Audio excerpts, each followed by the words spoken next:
Happy Sunday. I hope you enjoyed a wonderful weekend, the final weekend before Thanksgiving. And it seems this year the time between Thanksgiving and Christmas is consolidated a little bit. There's only 4 weeks, so it'll be a bit of a sprint to the end of the year.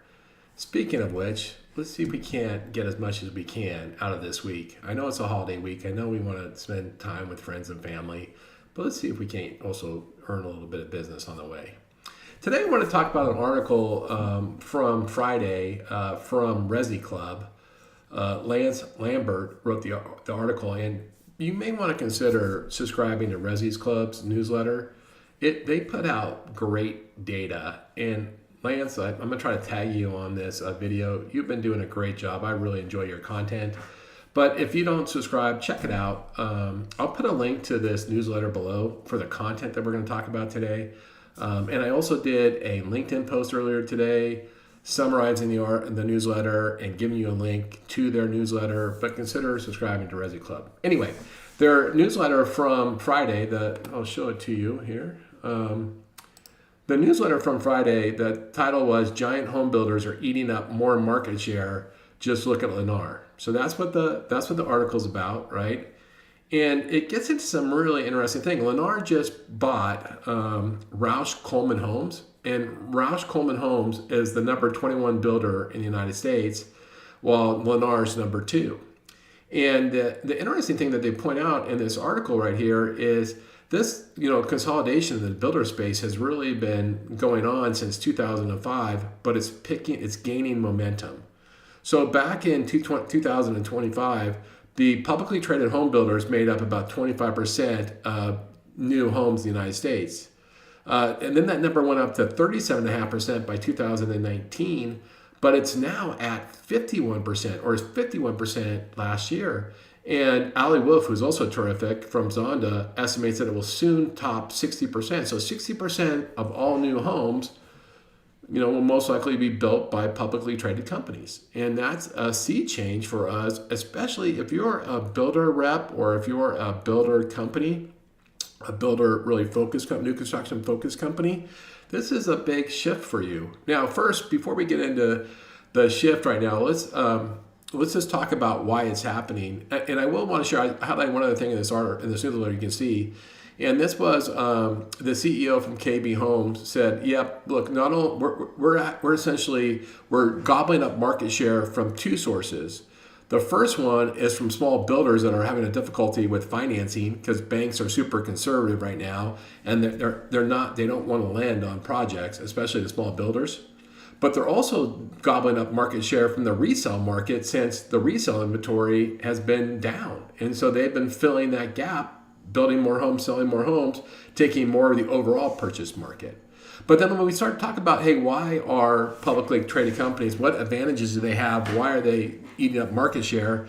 The biggest advantage by far is access to capital. So publicly traded companies can raise capital through equity markets. They have other type of funding vehicles so that we can finance large-scale projects and not have as much scrutiny or as much onerous on the lending terms or on how the construction is going. Where small builders are with the high interest rates, small builders are having a hard time getting these projects to pencil out, and local banks, the typical sources for builders, aren't interested in lending, and so which puts even a higher rate on what they have to do.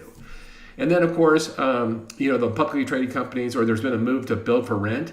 The build for rent communities are generally speaking large. That lends itself to the bigger builders participating in that market. It's hard for some small private builders to try to participate, and so that's leading to more market share. And then, of course, there's the economies of scale. I remember a meeting with a builder, a publicly traded builder, and this is during the pandemic, and we were talking about delivery dates on homes. We had a bunch of transactions in the pipeline, and we just wanted to get a sense of how backed up we were and all those things. And they were buying their doors and their windows for their communities like a year in advance by the shipload. Not like we're buying 100.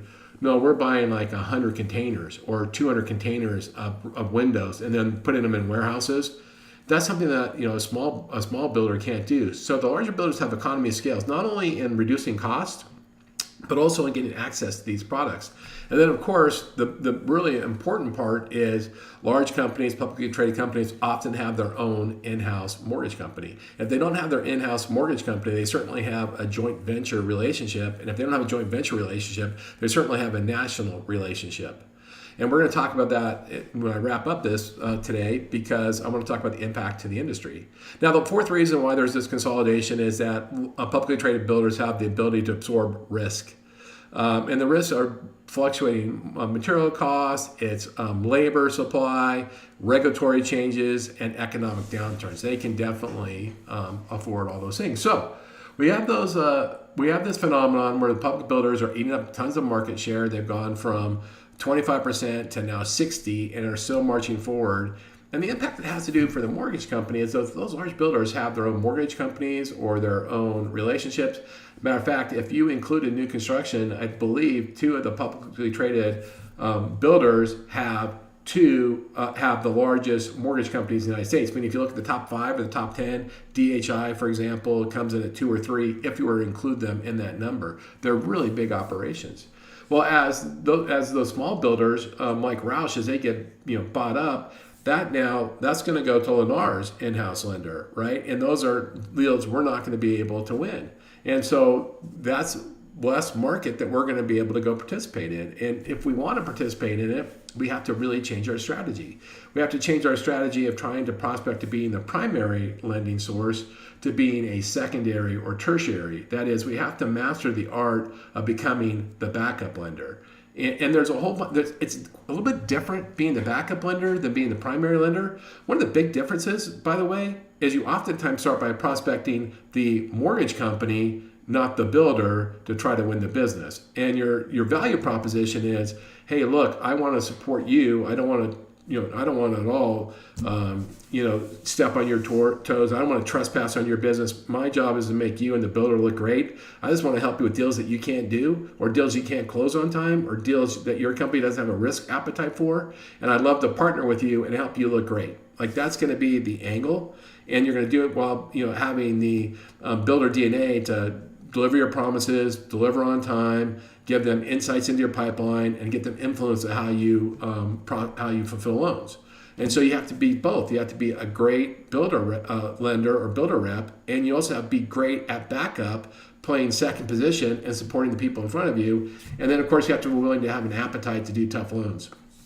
Not all loans that publicly traded companies, mortgage companies, don't do. They're not all bad loans. Sometimes they just can't get them done quickly. Sometimes they don't have the right product because they have a much smaller credit box. Sometimes they just don't have the credit appetite. Sometimes they don't have the energy to put the elbow grease into it.